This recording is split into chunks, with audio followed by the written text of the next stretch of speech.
Have you ever seen a cake as big as a house? This cake was that big. Tiny construction workers were on the job.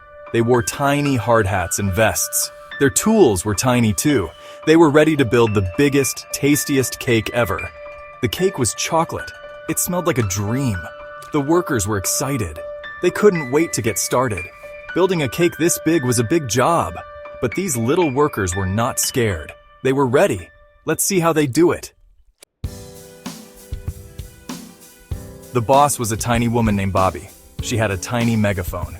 "Okay, team," she shouted, "let's build this cake." First, they looked at the giant cake plans.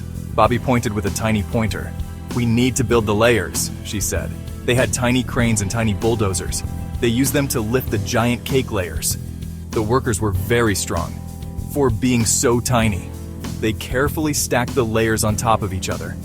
"Teamwork makes the dream work," shouted Bobby. Building a giant cake is not easy. Sometimes things got sticky, literally. One worker, Timmy, got stuck in the frosting. "Help," he cried. "I'm stuck." Another worker, Lucy, used a tiny spatula. She carefully got Timmy unstuck. "Whew, thanks," said Timmy. Another time, a giant strawberry rolled off the cake. "Oh no," cried Bobby.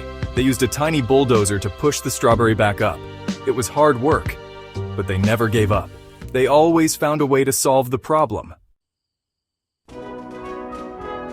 Finally, the giant cake was finished. It was beautiful.